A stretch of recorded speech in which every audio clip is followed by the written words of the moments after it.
नमस्कार, एक बार फिर आपका स्वागत है गगन टीवी के इस नए अंक में।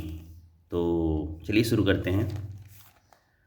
प्रधानमंत्री जी मोदी जी का इजराइल दौरा जारी है और इजराइल में अहम करार क्या क्या हुए उसके बारे में भी हम आज जानकारी हासिल करेंगे। 5 अहम करार हुए हैं। 5। पहला करार है कि यूपीआई के जरिए डिजिटल भुगतान को लेकर दोनों देशों के बीच समझौता हो चुका है। एआई, क्वांटम तकनीक और महत्वपूर्ण खनिज के क्षेत्र में सहयोग बढ़ाने के लिए तकनीकी साझा करने पर सहमति बनी है। दोनों देश सैन्य उपकरणों का संयुक्त रूप से निर्माण करेंगे, साथ ही तकनीकी साझा भी करेंगे। भारतीय कृषि अनुसंधान परिषद और मसाव के बीच एमओयू से कृषि तकनीक पर जोर दिया जाएगा। इजराइल में 5 वर्षों के दौरान 50,000 भारतीयों को विभिन्न क्षेत्रों में नौकरियां मिलेगी। तो इजराइल भारतीयों की नौकरी के लिए मुफीद बनता जा रहा है। अगली खबर है हवाई यात्रा करने वाले, जिन्होंने भी हवाई यात्रा की होगी और जिन्हें अपने टिकट कैंसिलेशन से लेकर नाम के संशोधन में परेशानी आया होगा और उसके लिए उन्हें एक्स्ट्रा चार्जेस, एक्स्ट्रा क्या है, एक्स्ट्रा से भी एक्स्ट्रा कह लीजिए, एक बार मेरे साथ भी ऐसा हुआ। बुकिंग से 48 घंटे तक बिना शुल्क हवाई टिकट रद्द होगा। 48 घंटे के अंदर आप रद्द करा सकते हैं। पूरी खबर क्या है चलिए जानते हैं। हवाई यात्रा आप टिकट बुकिंग से 48 घंटे के भीतर बिना अतिरिक्त शुल्क के टिकट रद्द या संशोधन करा सकेंगे हवाई यात्री। नए नियम 26 मार्च से प्रभावी होंगे। डीजीसीए ने हवाई टिकट रिफंड के नियमों में बदलाव किया है, जिसके तहत यात्री टिकट बुक करने के बाद 48 घंटे तक बिना अतिरिक्त शुल्क के टिकट रद्द या बदल सकते हैं। यदि नई उड़ान का किराया ज़्यादा है तो किराया अंतर देना होगा। यदि यात्री बुकिंग के 48 घंटे के भीतर नाम की गलती बताता है और टिकट एयरलाइन की वेबसाइट से बुक किया है तो नाम में सुधार के लिए अतिरिक्त शुल्क नहीं देना होगा। तो फर्स्ट ऑफ ऑल आपको जो थर्ड पार्टी की वेबसाइट पे नहीं जाना है, आप सिंपली एयर इंडिया का टिकट बुक करें तो एयर इंडिया की वेबसाइट पे जाइए, ना कि अगोडा पे चले जाइए, मेक माई ट्रिप पे चले जाइए, और भी बहुत सारे मार्केट में वेबसाइट हैं। चलते चलते एक खबर जिसने लाखों भारतीयों को खुश कर दिया। भारत ने जिम्बाब्वे को 72 रन से शिकस्त दी। टीम इंडिया ने गुरुवार को जिम्बाब्वे को 72 रन से हराकर T20 विश्व कप के सेमीफाइनल में पहुंचने को उम्मीदों को जिंदा रखा। अब 1 मार्च को भारत सुपर 8 में अपने आखिरी मुकाबला वेस्ट इंडीज के साथ खेलेगा। तो ये निर्णायक मैच है जो रविवार को खेला जाएगा। एक खबर डेली पेपरों की सुर्खियों में आ रही है, वो है अनिल अंबानी से जुड़ी। राहुल गांधी को कौन बताए भैया, बार बार वो चिल्लाते रहते हैं कि अंबानी अडानी मोदी के दोस्त। तो अनिल अंबानी को उनके बड़े भाई मुकेश अंबानी क्यों नहीं बचा पा रहे हैं? जब भैया दोस्त ही हैं तो भाई को तो बचा ही सकते हैं, सिंपल सा फंडा है। सीबीआई ने उद्योगपति अनिल अंबानी और रिलायंस कम्युनिकेशन के खिलाफ 2200 करोड़ रुपए से अधिक की कथित बैंक धोखाधड़ी मामले में मुकदमा दर्ज किया है। सीबीआई प्रवक्ता ने बताया कि यह मामला 2013-17 के दौरान बैंक ऑफ बड़ौदा के साथ कथित धोखाधड़ी से जुड़ा है। मंगलवार को बैंक से इस संबंध में शिकायत मिली थी। केस दर्ज होने के बाद सीबीआई टीम ने अंबानी के घर और रिलायंस कम्युनिकेशन के ऑफिस में तलाशी ली। इस दौरान अहम दस्तावेज भी बरामद किए गए।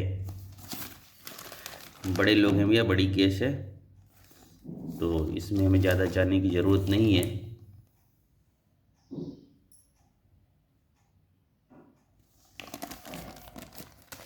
कुछ जनता से जुड़ी खबरें भी हम आपको सुनाएंगे।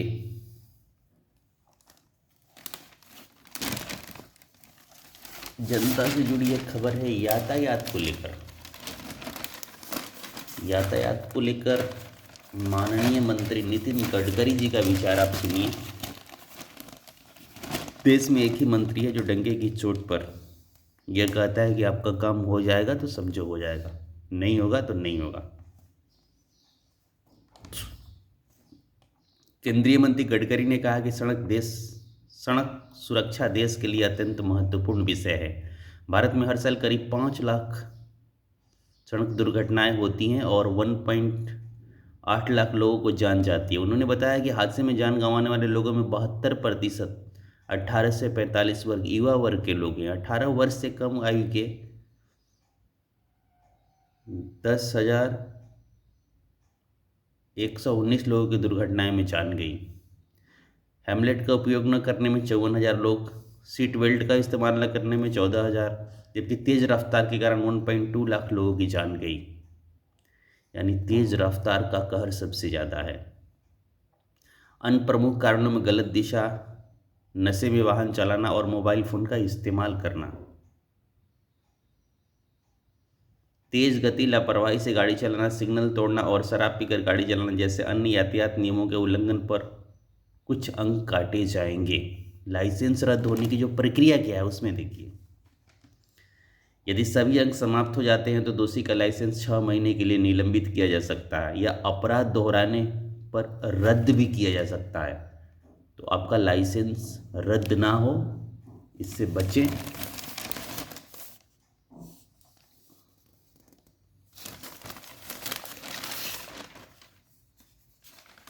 जेएनयू में हंगामा हो ही रहा है और माननीय मुख्यमंत्री योगी आदित्यनाथ जापान दौरे पे हैं। वहाँ पर वो हाई स्पीड ट्रेन का भी मज़ा ले रहे हैं, तो लेने दीजिए भाई।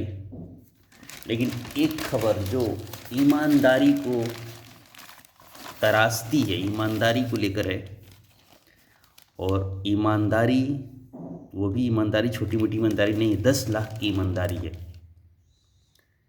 लालच का कोई जगह नहीं था जब इस कबाड़ी ने उस दंपति को उसके 10 लाख के गहने लौटा दिए। इस पूरी खबर को हम पढ़ेंगे आपके लिए। राजधानी के रोहिणी इलाके में ईमानदारी की एक ऐसी मिसाल सामने आई है जिसमें मानवता का विश्वास और गहरा कर दिया है। सेक्टर 26 के निवासी चांदनी कुमारी ने पुरानी लोहे की अलमारी कबाड़ बेच दी थी। उन्हें पता नहीं था कि इस अलमारी को वो बेकार समझ रही हैं। उसे लॉकर में करीब 10 लाख रुपए के गहने रखे हैं। रोहिणी सेक्टर 16 के कबाड़ की दुकान चलाने वाले 35 वर्षीय अशरफ मलिक ने अगले दिन अलमारी खोली तो लॉकर में एक स्टील का डिब्बा मिला।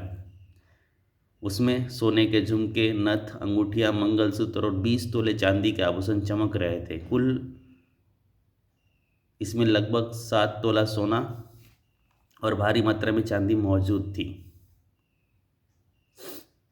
गहने देखकर अशरफ के मन में लालच नहीं आया। उन्होंने तुरंत अपने बड़े भाई नौशाद मलिक को और अपने कर्मचारियों को इस बारे में सूचित किया।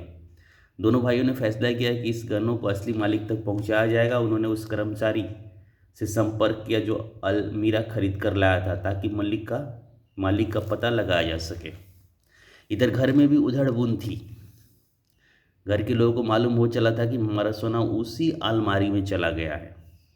सोमवार सुबह चांदनी को भी अपनी बड़ी भूल का एहसास हो चुका था। गहनों के अलमारी के साथ चले जाने की खबर से परिवार सदमे में था।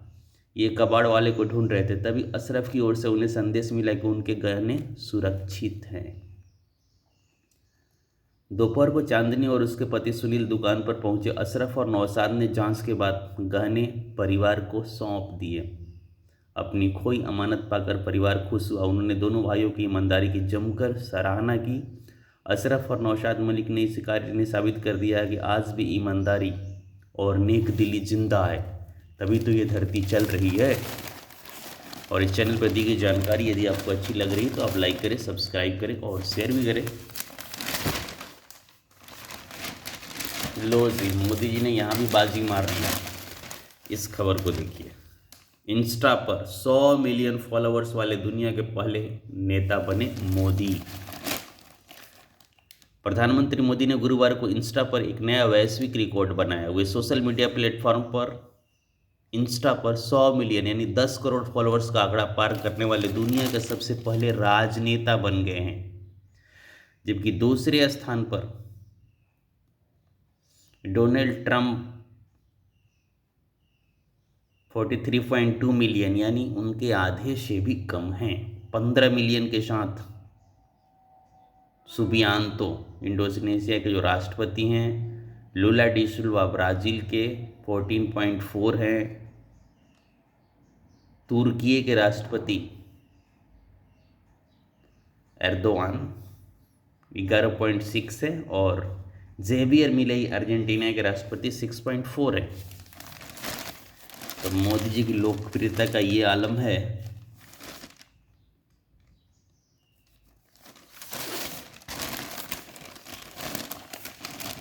इधर अमित शाह ने भी कमर कस ली है बिहार झारखंड,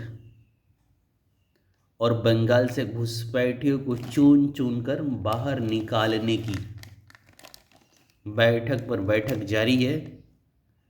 और सुगबुगाहट भी है कि कहीं नया केंद्र शासित प्रदेश सीमांचल ना बना दिया जाए। जो भी होगा वो आने वाले समय में पता चलेगा। कुछ और खबरों को आपके लिए हम पेश करेंगे।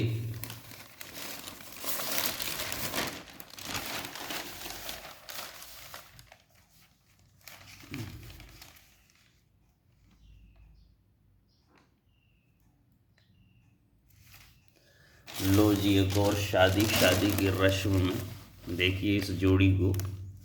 राजस्थान के उदयपुर में गुरुवार को शादी की एक रस्म के दौरान अभिनेता विजय देवरकोंडा और अभिनेत्री रश्मिका मंदाना और देवकोंडा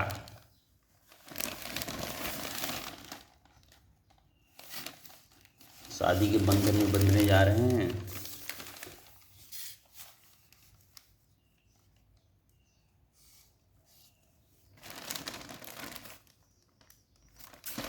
कुछ नई खबर अब मुझे दिख नहीं रही है आपके लिए, बट आप इस चैनल को लाइक, सब्सक्राइब और शेयर ज़रूर कीजिएगा।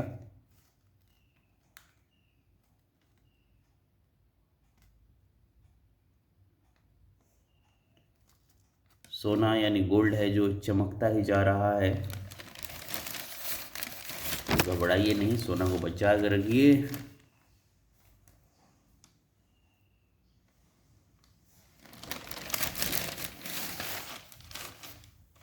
आज की खबरों में इतना ही। और एक बहुत बड़ा फैसला आया है ये केजरीवाल और सिसोदिया के ऊपर, जिनको अदालत ने बरी कर दिया है। तो नमस्कार, धन्यवाद आपका, आपके टाइम के लिए।